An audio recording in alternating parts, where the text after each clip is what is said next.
Hello and welcome to everyone watching Silverstone live on Facebook, and to those of you watching the recorded video on my YouTube channel, and hi to those of you listening to the Time Out with Phillip Silverstone podcast on TuneIn Radio and on the silverstonecollection.com website. We're everywhere. Where we also, of course, on the website, we have the photos from today's show in case you're only listening and you'd like to see what we've been talking about. And also, of course, the most important thing, the links from today's show. Each week, as you know by now, we look at fashion, entertainment, and all of the fun stuff in life. And during the crisis we're all experiencing around the world, this show is focusing on ways we can keep ourselves occupied at home.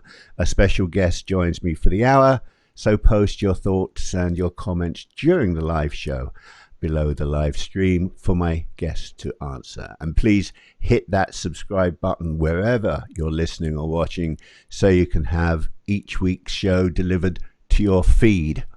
It really does make you sound like animals, doesn't it? I've got to come up with a different word than feed. But anyway, Amanda Melby is the Swiss Army knife in the world of the performing arts. She has worked both sides of the camera in feature length and short films, television and commercials. And when you see her, you won't believe this either, for over 30 years. She's also appeared in theatrical productions, and Amanda has been the creative force on over 24 short films through her acting studio called Verve Studios. Amanda Melby, many screen credits.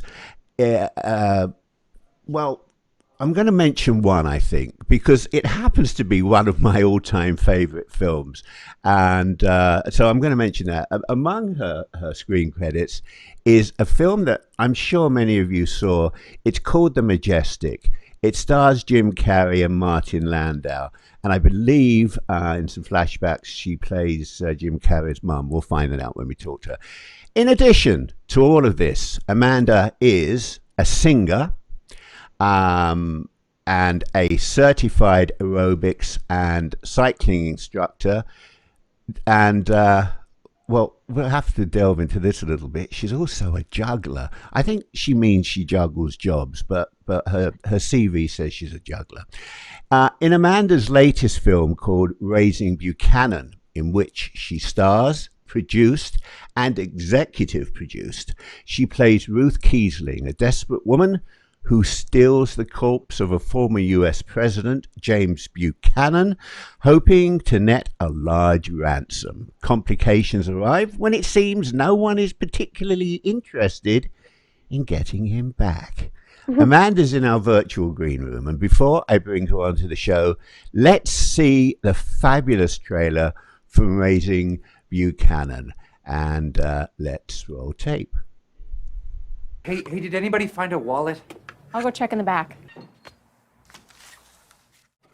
This it? Everything go okay this week? Any episodes? No, pretty good week. How about your work? You missing any time from your work? No, work's fine. Donuts aren't real challenging. But it pays the bills. I wouldn't go that far. Get your stuff. I'm not even dressed yet. What's the hurry? I just thought we'd stop by the freight building before we hit Errol's. Wait, is there mischief afoot? You guys want to see a dead president? Behold, James Buchanan. He was the guy right before Lincoln. Supposed to be the worst president ever. He looks like a ghoul. Well, this ghoul happens to be the most valuable thing that's ever come through this dock. I know how we can pay off all of our bills. We're going to steal the corpse of President James Buchanan. That's ridiculous. Isn't it? This could be our greatest adventure yet. Corpses, history, spy shit. This thing's got it all. But you're talking about kidnapping. It's grave robbing at best. You know you cannot possibly get away with this. I figured out an awesome plan. The drop will be at Washington and 40th. They to put $150,000 where our carefree future awaits. It's like Criminal Beautiful Minds. It's brilliant. You're like an evil genius. Is this a joke? You stole a human being. A dead one? The rules are wildly different. I never saw you making more than minimum wage. Don't force me to set fire to the president. Don't get snappy. I'm just trying to wrap my head around why the voters elected a boob for president. A boob! Look, for $40,000, you can get him back. He's one of the state's biggest embarrassments. And we had 3 Mile Island and Game 6 of the '93 World Series. Good luck selling your corpse, ma'am. Nobody cares about James Buchanan, right? You knew it was a risky path. Why do you persist? I'm persistent. I still can't believe how light his body was. Well, you take the moisture out of a guy and he's just a pile of sticks. I'm sorry, I laughed my way through that. I am so pleased to welcome Amanda Melby to Silverstone Live. Hi, Amanda. Hi, thank you for having me. Oh, well, I always say to my guests, don't thank me till the end of the show. You may be running out. I just want to say hello to my mate, Nick. I'm glad he's got his wine. He's got his wine. He's settling in. And happy VE70. Oh, happy VE75, Nick. You like my hat. Let's get my guest's name on the screen. So that way, those of you not watching, it's okay. I'll give you her link afterwards. I missed out, ladies and gentlemen, on purpose, an important part of Amanda's career, and we're going to get to that in a minute. She's so multifaceted here. You grew up, Amanda, in Minnesota. I did. And I have to know something. I mean, I have to know so much today because I'm a nosy bugger. But I want to know whether the hamburgers at Val's Rapid Serve in St. Cloud are the best in the world, number one. And number two, do they actually still make beer-battered French fries? Well, yes, they are the best hamburgers. They are hands down delicious. And every time I go back to Minnesota to visit, we absolutely have to go to Val's. I don't think I've ever had beer battered French fries there, however. Well, the reason is I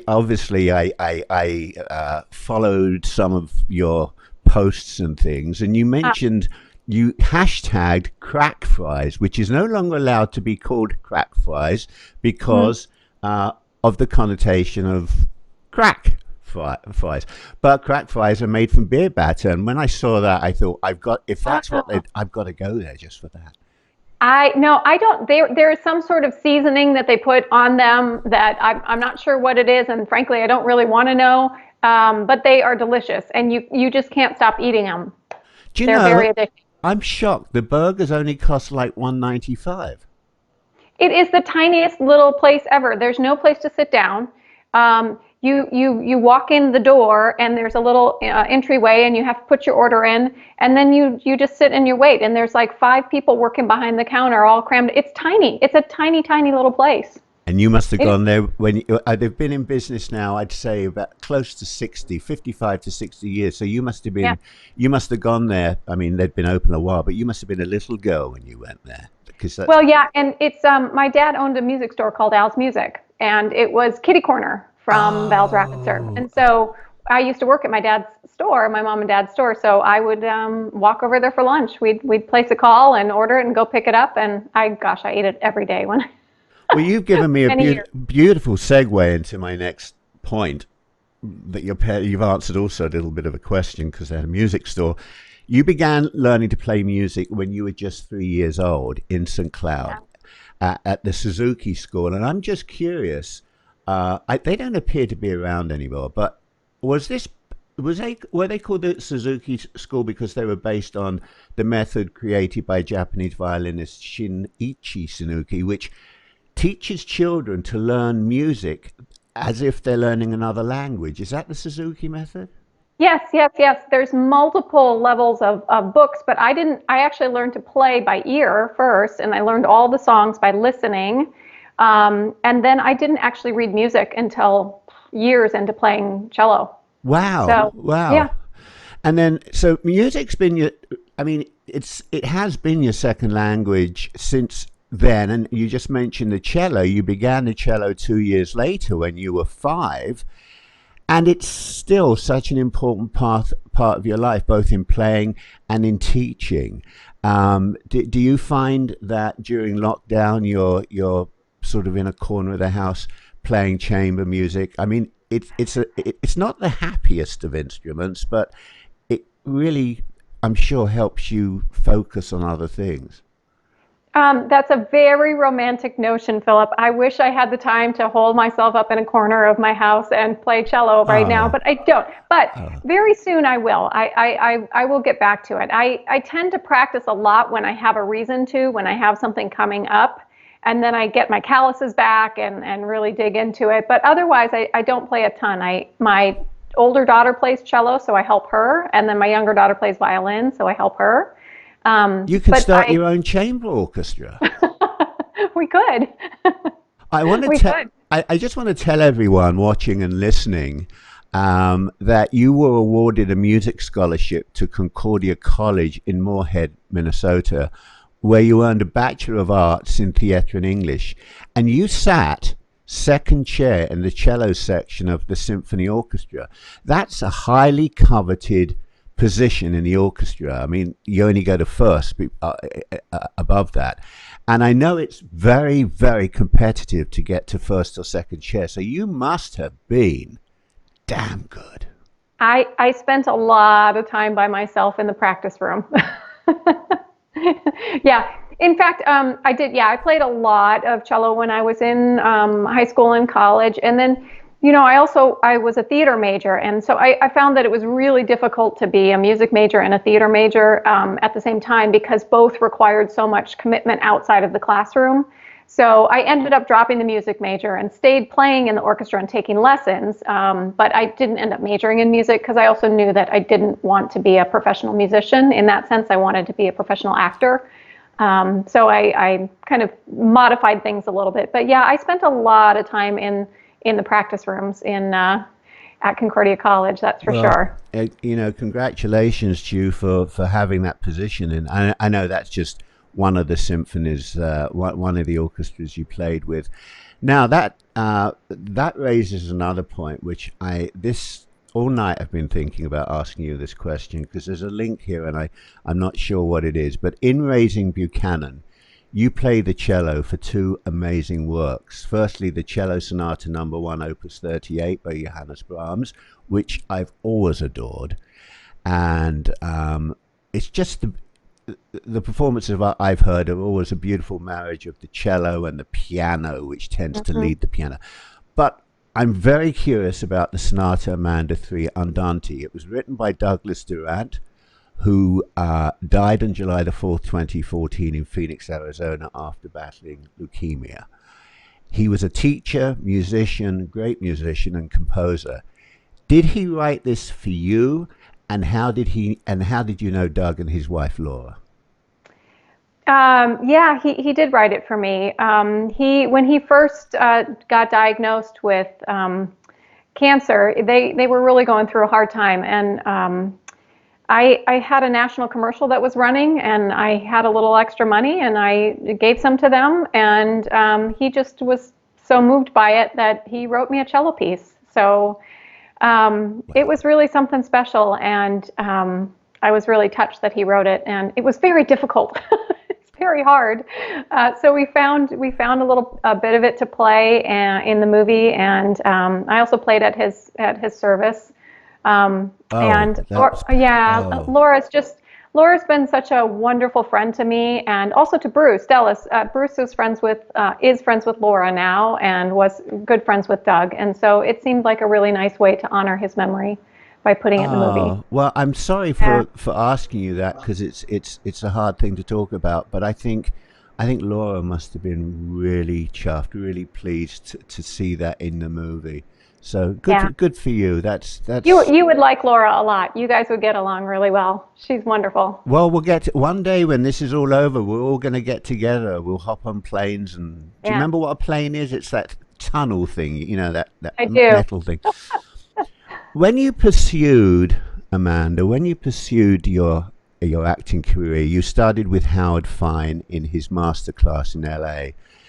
Just for the folks who are watching, who's Howard Fine? Well, among his students have been Jennifer Connelly, Brad Pitt, Michelle Williams, Selma Hayek, an old friend of my podcast, Bradley Cooper, and Will Smith. And you worked alongside also the late Heidi Helen Davis. She had a way of working with actors that allowed risk and complete exploration guided by instinct. Both of these people were essentially your mentors. Do you take risks and complete exploration? I'm having trouble saying this. Do you take risks and complete exploration in your craft?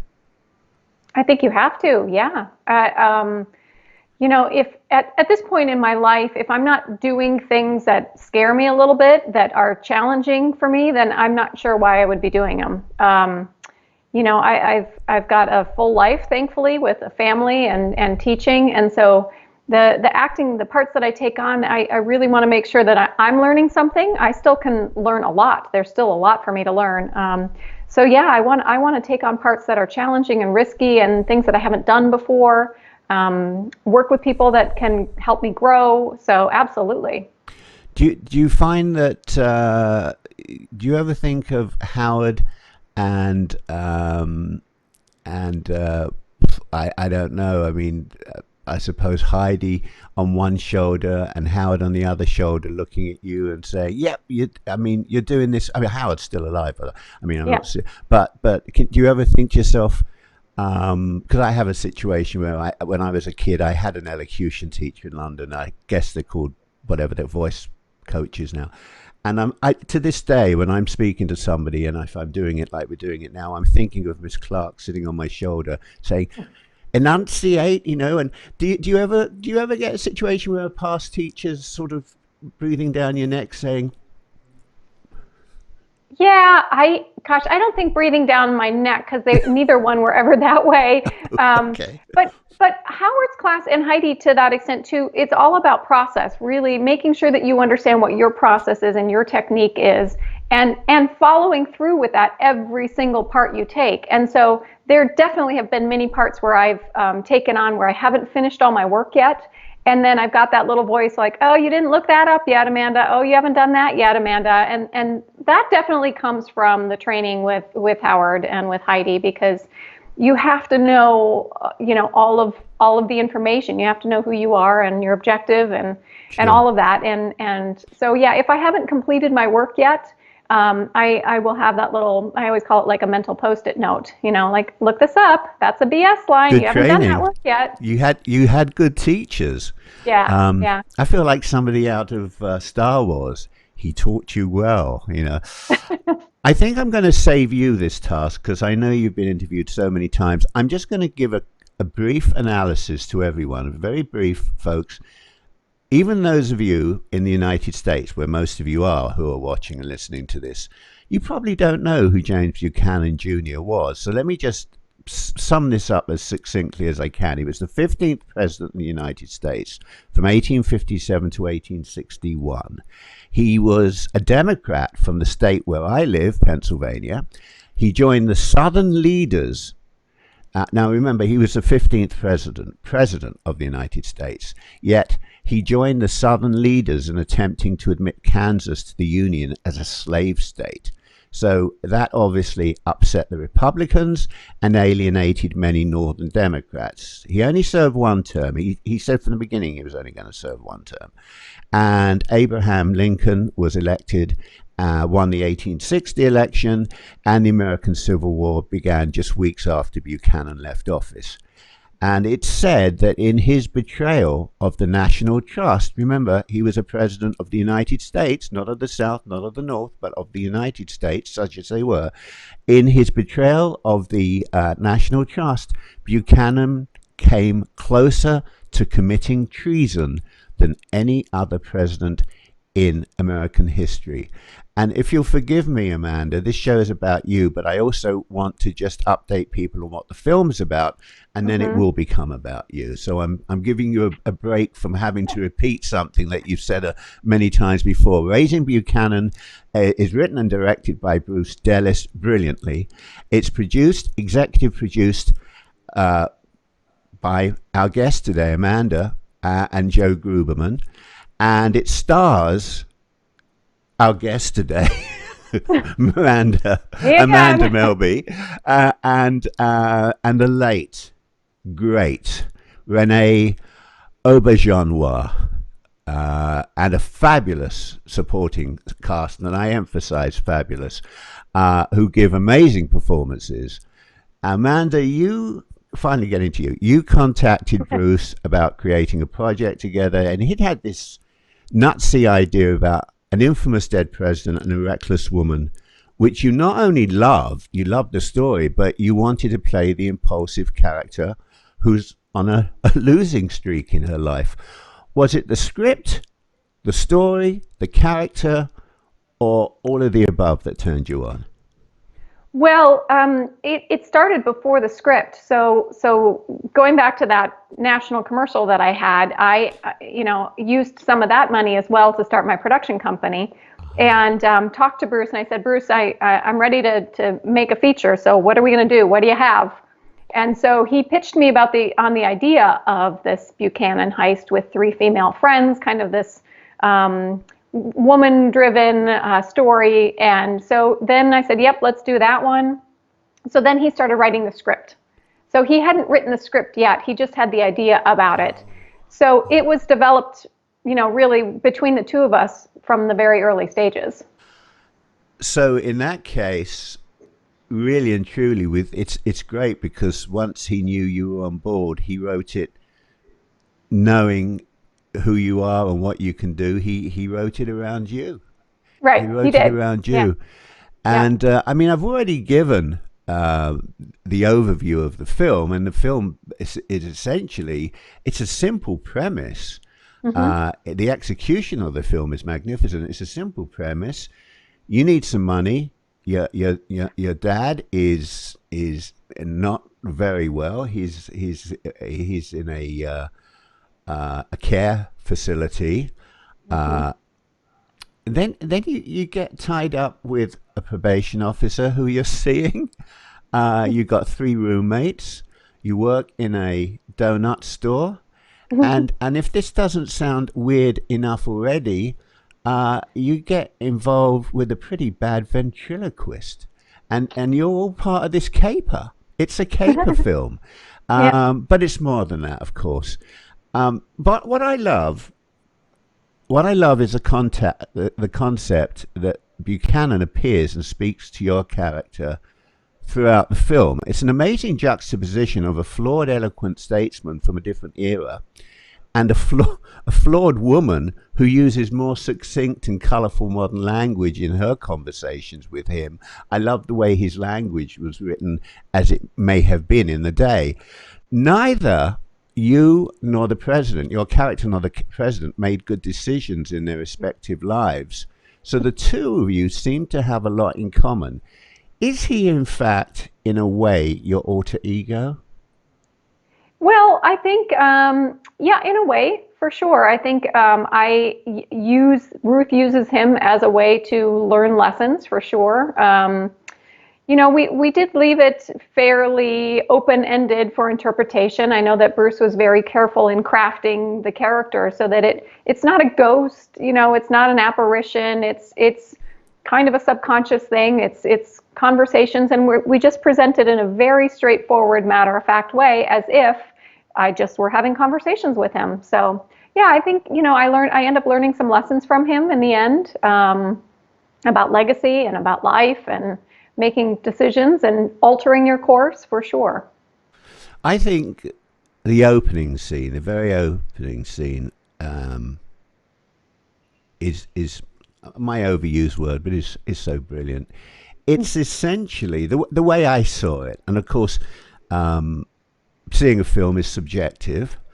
Obviously, the way I see a film is the only way that is the correct way of seeing it. But no, but to me, having this great actor, this great character actor in the opening scene, it struck me as a soliloquy in a theatre performance, spoken, as I said, by René Auberjonois.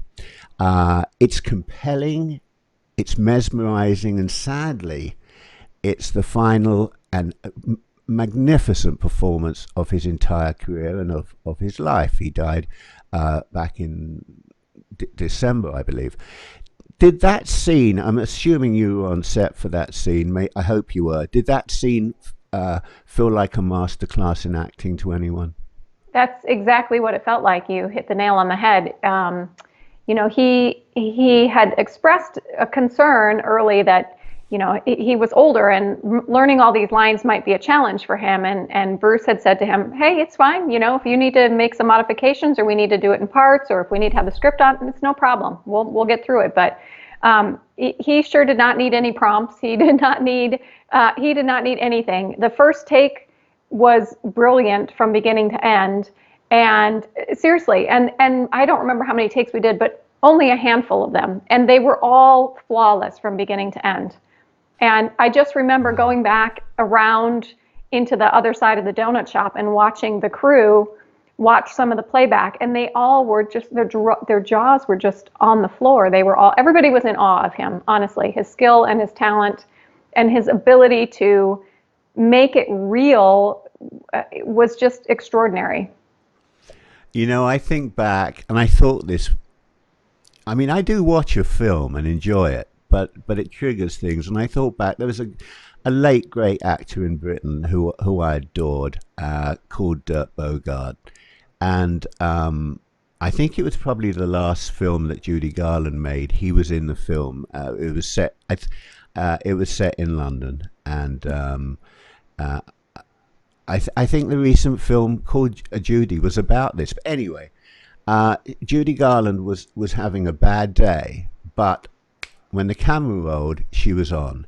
Mm-hmm. And she did this take, and apparently one of the cameramen was walking through the lot, and they said, what just happened in there? Because there'd been a little bit of a disagreement to start with. They said, what just happened in there? And the cameraman said, magic just happened.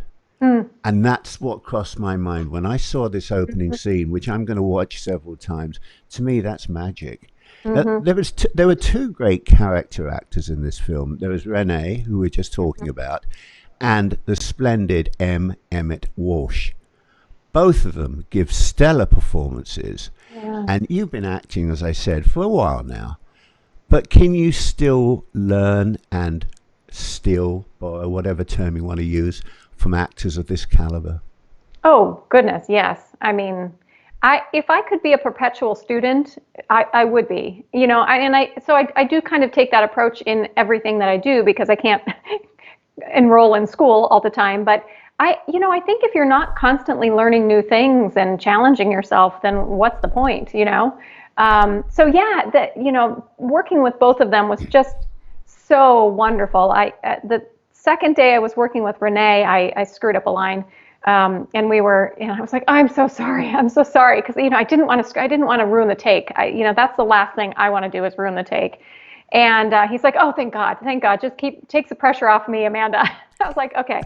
So that was nice. It lessened the pressure a little bit. And then Emmett did all of that in one day. So he shot all of his scenes in one day, and he had so much dialogue, and bless Bruce's heart, but yes, there was a lot for him to say, and he got it all done, and he charmed the entire cast and the crew while doing it. Unbelievable. It was a great performance. Yeah. I know that I read somewhere that you like to, and a lot of actors do, of course, but not all of them. You like to get your own backstory on a character. You like to flesh out, which helps, obviously, because then at least you have a sense of who you're embodying. Mm-hmm. How easy was it for you to do your own backstory for your character? Ruth in this film is from what I can tell, only having met you for a short while, it's totally different to you. I hope so. I hope you haven't tried selling any dead presidents lately. And to understand, the small parts of this jigsaw, the backstory is actually fed to us, the audience, bits at a time. We do get to learn bits of her backstory. We never fully get the whole story. but you have to put this jigsaw together yourself so that you at least feel like you know the backstory. She clearly had a tough life, and yet puts a light-hearted spin on the weight she carries. We don't know how much she internalizes, but we know she has a temper, so that's probably how it comes out. So did you put a really exciting backstory into this? Well, again, because I was involved in the story from the very beginning, I was privileged enough to read all of the iterations of the script. Right? So from the very, very beginning, and Bruce and I must have started, I don't know, 2013, 2014. I mean, it was a long time ago. So there was a good part of this process where this homework was already being done for me because I was in the development part of the script. But yes, I definitely had to fill in gaps. I definitely had to fill in more of the characters, who am I, and the backstory for sure.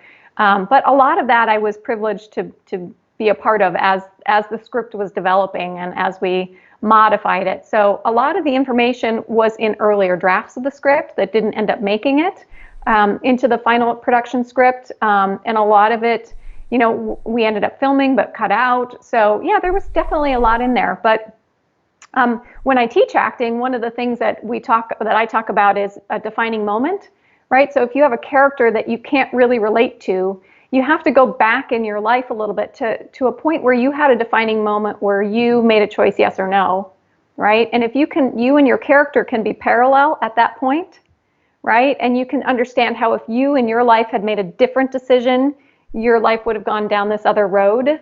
It's a really interesting way to look at your character and to be able to find the character in yourself.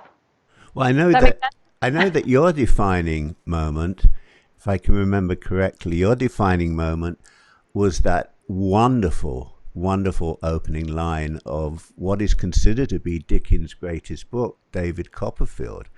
And that's when you decided that you weren't going to work for anyone and you were going to call your own shots. Did you go back to that defining moment? Do you remember that line from David Copperfield? No. You don't remember the quote? I don't have it here with me, but do you remember do you remember that was something that you had read and that was significant to you? It was probably evaporated from your mind, but I don't know where you dug that one up. You are a digger of past information. You said that the opening line, which basically said his life had a turning point where he decided to become his own master of his destiny. And that seemed to me to be when you decided to start your own studio. But anyway, I'm meandering here, but it's interesting that you say. So did you found a defining moment in your life that you managed to focus on for this? For sure, yeah. I mean, I played a character one time who was in jail for killing her own two children, right? So that, for example, yes. That's not something you can relate to, right? Like that's not something that you can actually experience and transfer. So, I had to go back to a point in my life where I just felt overwhelmed and frustrated in that, and where I chose to, call on my friends and family and to lift myself up. But I had to go back to that point and go, oh, I see. Okay, if I hadn't had all these other things and the support system in place, I could have very easily gone down this road. Yeah. And yeah, so that's kind of how I approach playing a character that's different than me. I have to go find a moment in my life where I could have chosen a different path, And Ruth had a wonderful upbringing and a great high school career. She was student class president for a while, right? And until her brother died, and then everything went to crap. Everything collapsed for her, and you can see. Yep. You can see the pain that you let out for your character there. Now, you just said to me, and this has really got me thinking now, that this was written 2013, 2014. Throughout the film, there is kind of a running joke. It's a constant reminder to the dead president and to the audience that he was the worst American president ever. And then it's always followed with which alludes maybe to a potential worse president who could push him up a notch. So I assume this film was made with the present occupant of the White House in mind. But Yes, it was written prior to the 2016 election.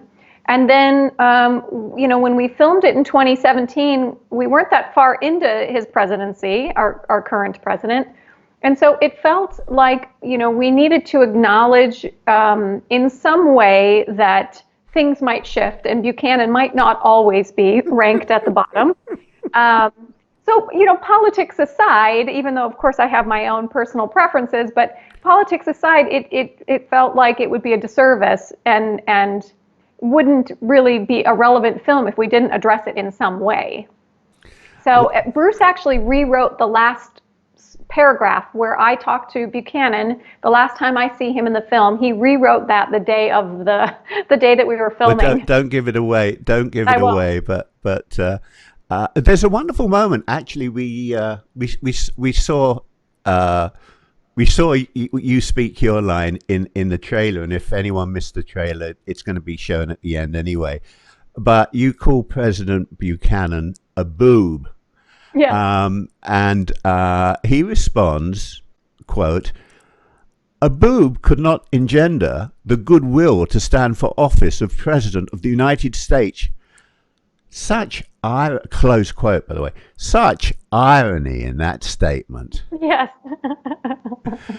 Yes, that ends up being funnier than, it was definitely funny when it was written, but it is funnier now. I tell you what, this film is so damn relevant now that it's almost like you guys had a crystal ball when you wrote this. But let's not veer off, because we only discuss the fun stuff in life on this show. I've already said that. Let's take a look at a scene in your kitchen between your character and Renee Auberjonois'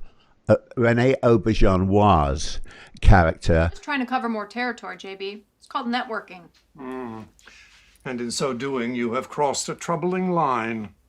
What troubling line? Your original proposal was to ask for money in exchange for my safe return. The end result being the peaceful restoration of my eternal slumber. Now you're simply trying to sell me to anyone who'll take this random object off your hands. In so doing, you have stepped out of the protective shadow of your own rationalization. I tried the other way first. An author I'm acquainted with once wrote, "Foolish consistency is the hobgoblin of little minds." Have you ever heard this quotation? Yeah, I've heard it. Have you ever considered what it means? Not really. I could never get past the word hobgoblin.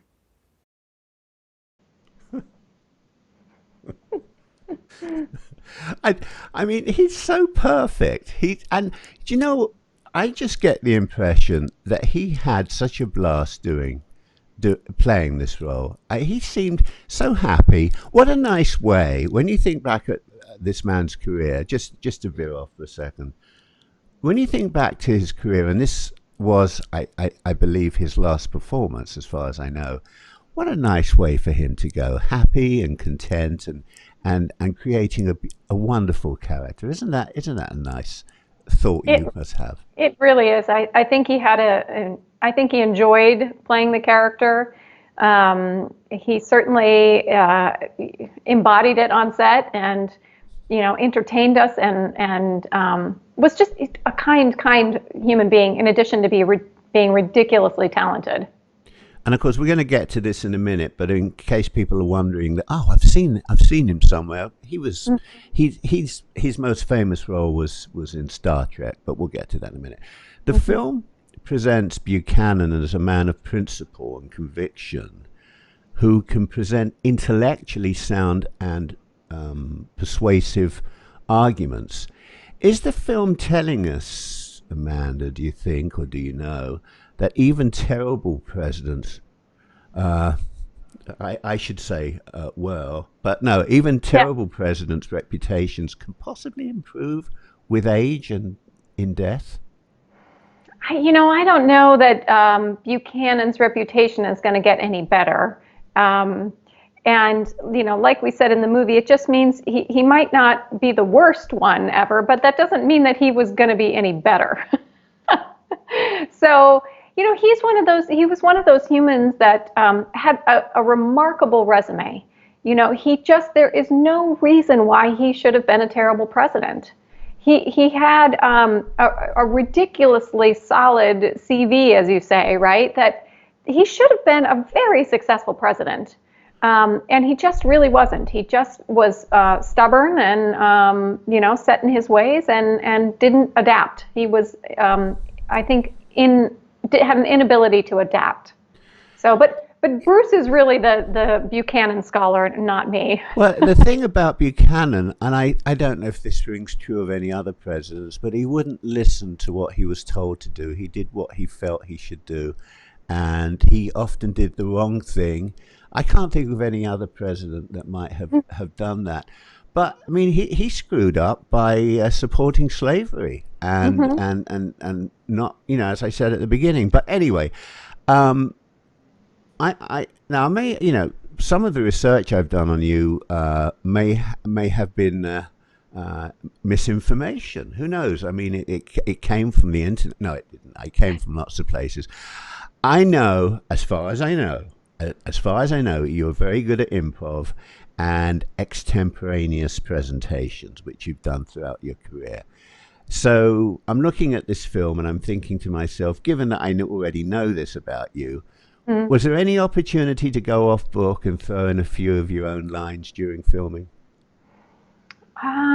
Gosh, I do like to improv, but I honestly didn't do very much in this film at all, if any, really. Maybe a little bit before or after the scenes, just to give them some buttons and just some fun things to do. But the way that the script was written is that the timing was really important, you know, and I always find that when you're doing comedy, it's really important to honor the punctuation and to honor the rhythm of the comedy so that the jokes play. So yeah, I didn't actually do a ton of improvising myself. Kathy Shim, who plays Meg in the film, my best friend, she got some of her own improv lines in there, which was great. And then her husband, Robert Ben Garant, plays Lancaster Guy, and he was able to get quite a few of his own improvised lines in. So certainly some of the other actors were able to squeeze some things in. Well, the brilliance of this film is it's not slapstick, it's not laugh out loud humor, although there is laugh out loud humor. It's very clever humor, and the mark of a brilliant actor is that timing, because you don't have the audience that you have in the theater to know when you're going to get the laugh. So yeah, really and truly, everything about this film, the script was magnificent, because it's another one of those scripts where it doesn't sound like anyone is reading somebody else's words. That's why I asked you that question. So it was actually a compliment, because I thought maybe, wow, they threw a few of their own sentences in there. No, thank you. I'll take it. But no, those were Bruce's words. But that's my job, right? That's my job. That's your job. That's your job. Yep. The sequence in the film where your character tries to bargain with authorities, almost begging them at this point to take back Buchanan's remains, are, I suppose for everyone, the saddest in a sense for Buchanan, but the funniest, you know. I mean, you're bargaining. So, you know, please take. I mean, who can you think of any other president where you'd have to bargain? Okay, so let's look at, I'm veering off here. Let's look at one such attempt, which I really truly think is one of the great scenes here. So let's roll this tape. But I hope that you realize, as an arm of the U.S. government, we have to provide a certain amount of transparency for any financial outlay. Is it about the amount? What if we lowered it to $100,000? That's a very generous counteroffer, Mr. X, but my office is not authorized to make that size of a payment without going through a formal bid process. This isn't a payment or a bid. This is a ransom for James Buchanan. A ransom for a kidnapping? Yes, kind of. And you say that the gentleman is deceased? He is.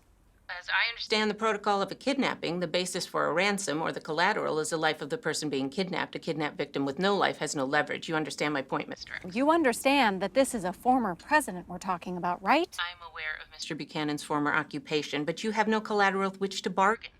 A quick call to Woodland Mills Cemetery this morning confirmed that Mr. Buchanan was safely reinterred yesterday afternoon without incident. Wait, that's not true. I've got him. They just didn't open up the coffin to find out it was empty. You've got to dig him back up. This is a $100,000 president we're talking about here. Now, am I correct? I'm not familiar with the actress. Is that Shannon Worry? Yeah, that's Shannon Worry. Yeah. And what a great performance as a bureaucrat. She nailed that part from the moment she walked in. She lives here in Arizona now. She, had lived in LA for many, many years. And she's represented by Ford Robert Black, one of the local agencies. And she came in and she, from the get-go, nailed that scene.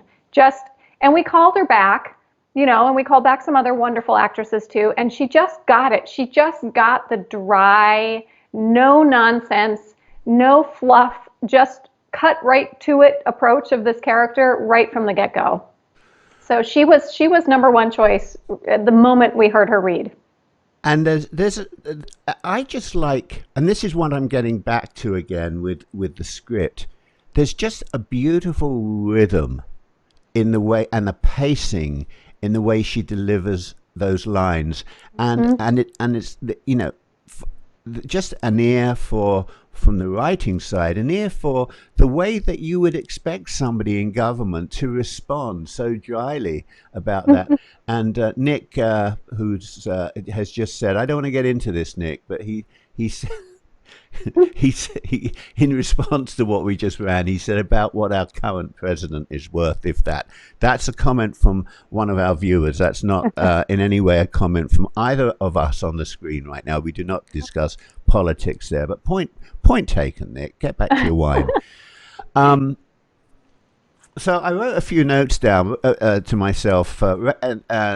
This film is wacky, to say the least. Raising Buchanan is relevant. We've already said this to a current political landscape. It shows true friendship between your character and her roommates, and the funny side, even if it's presented dry, the funny side of bureaucracy, along with many moments that I can only call Coen Brothers-esque.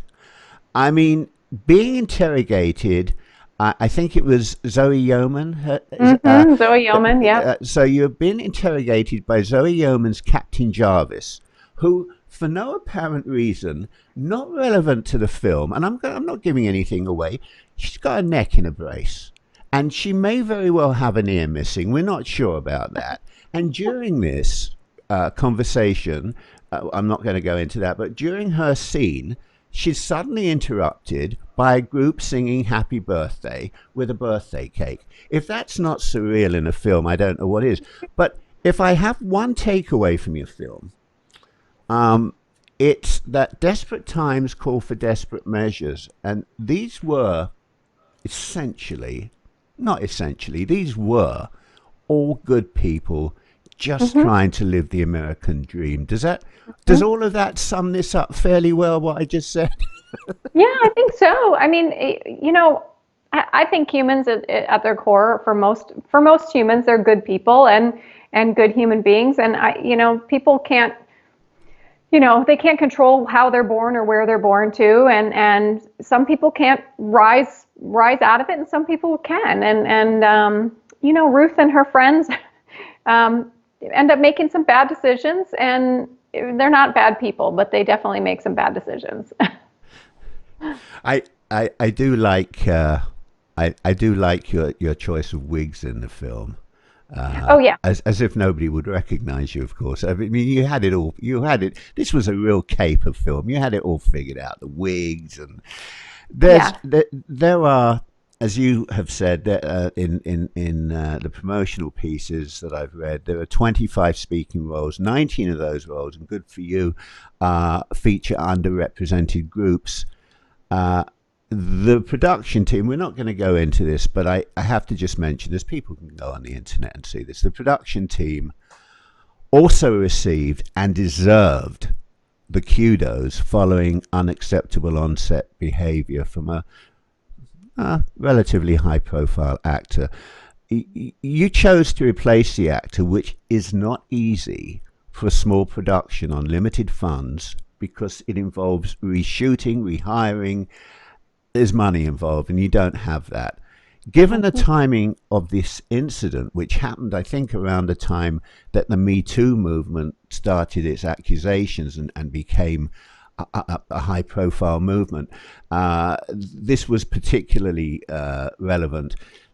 I doubt if it was a tough call. I know you're a feminist, at least I think that's what I read, and I believe that's true, who teaches your students to be strong in their craft and their life. So for you, this was not something that needed second thoughts, but the financial aspect of it must have been very worrying. I think all of that is true. You know, as a producer and knowing how much money is in the bank or how little money is in the bank, and knowing that we're in the middle of production as this is happening, and you know there is no more money coming in. I mean, that was definitely a concern. But supporting the people involved in the production and doing the right thing is ultimately what has to win out, for sure. So there was definitely discussion about it. We talked about it, but you know, the decision was pretty easy to do the right thing. Yeah, no. And you spend more money. You're always going to spend more money making a movie anyway. Yeah, so. Yeah. Well, it was unfortunate. I mean, there's for so many reasons, but anyway, we'll leave that there. Mm-hmm. You shot the film in Arizona, which was really nice. It was good for you as well. I've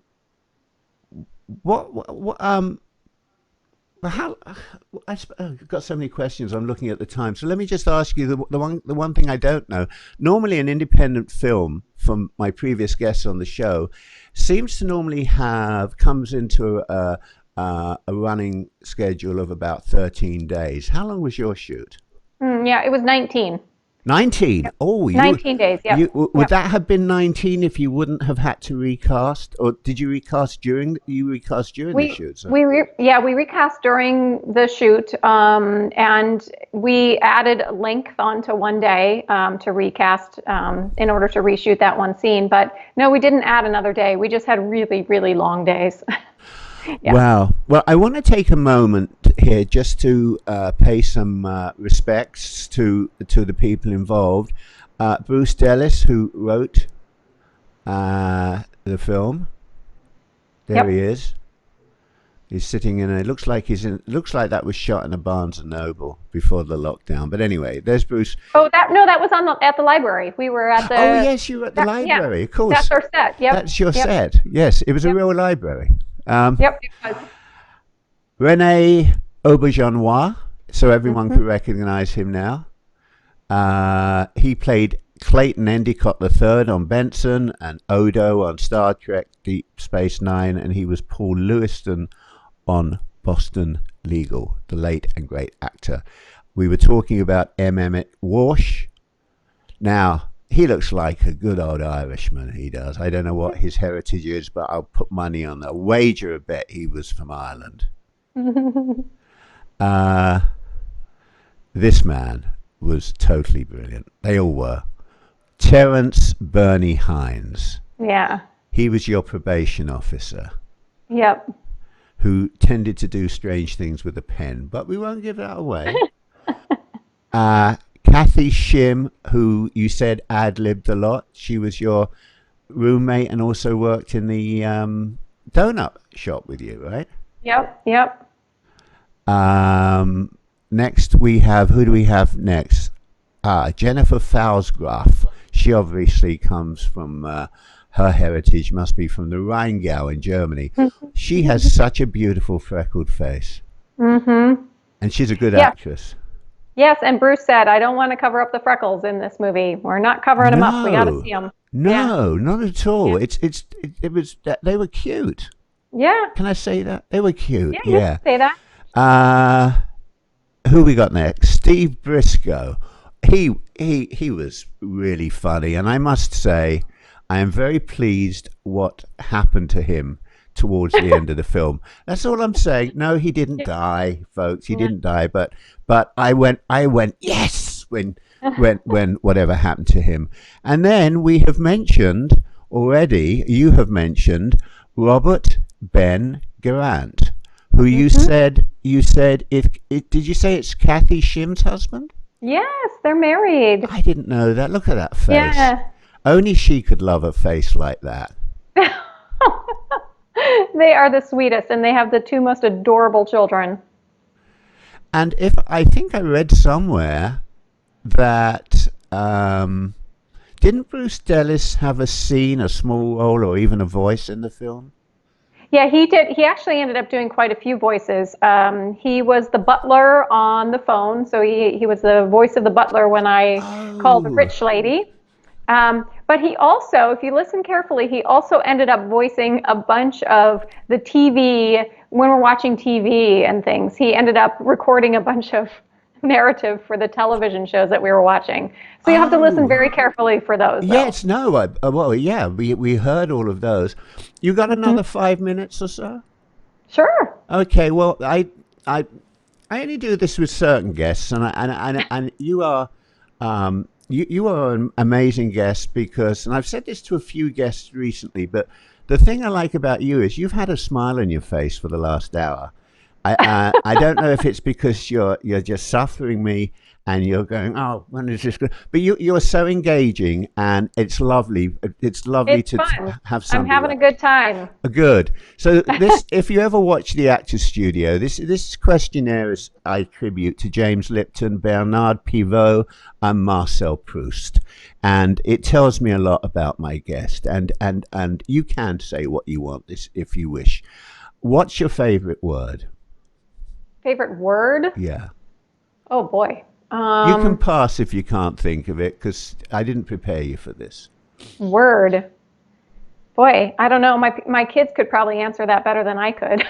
Okay, what's your least favorite word? Do you have a least favorite word? Yeah. Okay, I know the other one. Jackass. I really like jackass. I think that's a fun word to say. I don't like words like douche or things that sound like have noise associated with them. Like there's something, I don't like words like that. What turned you on creatively, spiritually, or emotionally? I like water. I've always grown up near water, so it's a little weird for me to live in the desert, but I grew up next to the Mississippi River, like right across the street from it. So that gives me a sense of calm for sure. And I love, I can understand. That's true of a lot of people. What turns you off creatively, spiritually, or emotionally? Well, my producer brain, too many things on my to-do list. I can't be creative when my desk is a mess, and when my space is physically cluttered and my brain is cluttered, I can't be creative. So you're not creative at the moment because you told me your desk is a mess. So you're not creative. Well, I have a compulsive habit of buying plays and books. So I probably have, I'm not kidding you, like 35 plays sitting here next to me that I've purchased and haven't filed yet or read. So, yes, it is a little bit of a mess here, but it's a good mess. This is the fun one that everyone seems to have the same word for. What's your favorite curse word? Curse? Favorite curse ass. word? Yeah, what? jackass. I mean, going back to ass, I like jackass. Oh, you are a goody two shoes. Okay, what's almost done here? Well, I say all the other ones too, but that one's fun. Jackass is fun. But yeah, no, in the movie I say fuck all the time and shit and Yeah, you do. I got 2 little kids around, so I try not to be that potty mouth when I'm at home. Especially using those words to a president from a couple of 100 years ago. He probably, I don't know if they used those words then. What sound or noise do you love? Sound or noise? I like the G string of the cello. And what sound or noise do you hate? The E string of a violin. You're such a class act. What profession other than your own would you like to attempt? Ooh, boy. I'm very fascinated by how people think. So if I ever went back to school, I would go back and study the brain somehow. I think that's really fascinating. Yeah, you know, I offered my brain to science and they turned it down. They refused it. They didn't. It was like selling a dead president. I said, I'll drop the price, $10. You can have my brain. Didn't want it. Didn't want it. Oh man. What profession would you not like to do? Well, you know, I've done a lot of jobs in my day. I worked at a factory. I mowed lawns. I definitely would say the factory job. That was physically taxing and not fulfilling when you have an artist soul. And finally, so anything that's mundane like that, yeah. Finally, if heaven exists, what would you like to hear God say when you arrive? Yippee! You know, you might bump into Buchanan. You got to be really careful. You know, yeah. He may say to you, "So how much did you get for me in the end?" Anyway, let me just start. This has been fabulous. We've hit the hour mark here. It's gone so quickly. I want everyone out there to hit the subscribe button wherever you're listening or watching, so you can have each week's show pop on to your inbox, flash up on your screen, come in your email, whatever you want. And as I said at the beginning of today's show, during the pandemic, I'll bring you guests whose films you can watch at home, or guests with special projects and ideas you can learn and practice at home, or fabulous, amazing films that you don't have to go to the movie theater, cinema, whatever, to go and watch. When you're finished here, you just turn on the TV or the computer or your phone and you can watch it. More of that in a second. So anyway, my guest today has been Amanda Melby, the producer and star of Raising Buchanan, now available to audiences globally across all VOD, that's video on demand, digital and Blu-ray DVD platforms. You name it, it's there. I mean, I can't think of anywhere where it's not.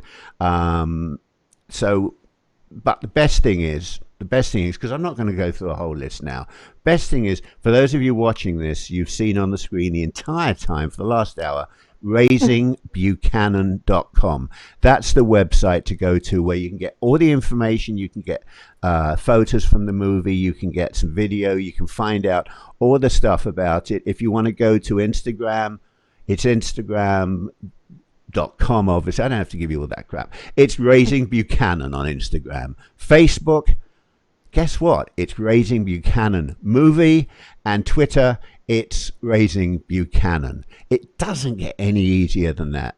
Amanda, it has been a pleasure having you on the show, and I mean that. Oh, thank you. First time we've met, and when this is all over, and you maybe, I'm going to be very lazy, if you happen to get out to New York, maybe you'd let me know, and I'll pop on a train and we'll have lunch. One